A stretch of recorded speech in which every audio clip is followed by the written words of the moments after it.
الرحمن الرحيم. الحمد لله الذي أنزل على عبده الكتاب ولم يجعل له عوجا قيما لينذر بأسا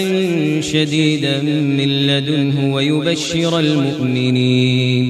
ويبشر المؤمنين الذين يعملون الصالحات أن لهم أجرا حسنا ماكثين فيه أبدا وينذر الذين قالوا اتخذ الله ولدا ما لهم به من علم ولا لآبائهم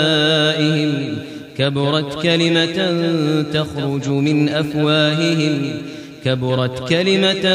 تخرج من أفواههم إن يقولون إلا كذبا فلعلك باخع نفسك على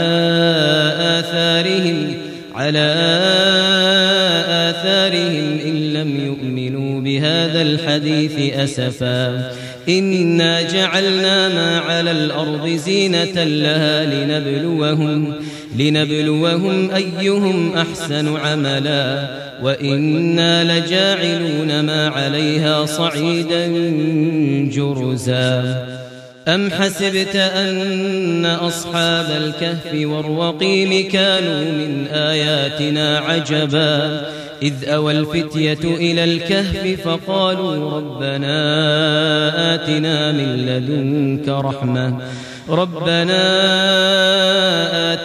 لدنك رحمة وهيئ لنا من أمرنا رشدا فضربنا على آذانهم في الكهف سنين عددا ثم بعثناهم لنعلم أي الحزبين أحصى لما لبثوا أمدا نحن نقص عليك نبأهم بالحق إنهم فتية آمنوا بربهم وزدناهم هدى وربطنا على قلوبهم إذ قاموا فقالوا ربنا رب السماوات والأرض لن ندعو من دونه إلها لقد قلنا إذا شططا هؤلاء قومنا اتخذوا من دونه آلهة لولا يأتون عليهم بسلطان بين فمن أظلم ممن افترى على الله كذبا وإذ اعتزلتموهم وما يعبدون إلا الله فأووا إلى الكهف ينشر لكم ربكم من رحمته ويهيئ لكم من أمركم مرفقا وترى الشمس إذا طلعت تزاور عن كهفهم ذات اليمين وإذا غربت تقرضهم ذات الشمال وهم في فجوة منه ذلك من آيات الله من يهد الله فهو المهتد ومن يضلل فلن تجد له وليا مرشدا وتحسبهم أيقاظا وهم رقود ونقلبهم ذات اليمين وذات الشمال وكلبهم باسط ذراعيه بالوصيد لو اطلعت عليهم لوليت منهم فرارا ولملئت منهم رعبا وكذلك بعثناهم ليتساءلوا بينهم قال قائل أفواههم إن يقولون إلا كذبا فلعلك باخع نفسك على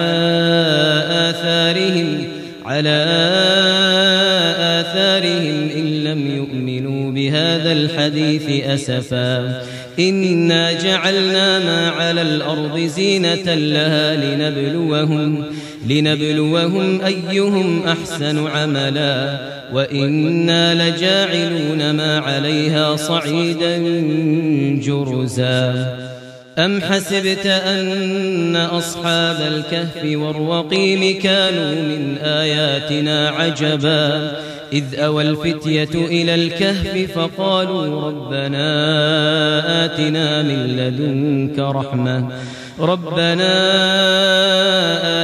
من لدنك رحمة وهيئ لنا من أمرنا رشدا فضربنا على آذانهم في الكهف سنين عددا ثم بعثناهم لنعلم أي الحزبين أحصى لما لبثوا أمدا نحن نقص عليك نبأهم بالحق إنهم فتية آمنوا بربهم وزدناهم هدى وربطنا على قلوبهم إذ قاموا فقالوا ربنا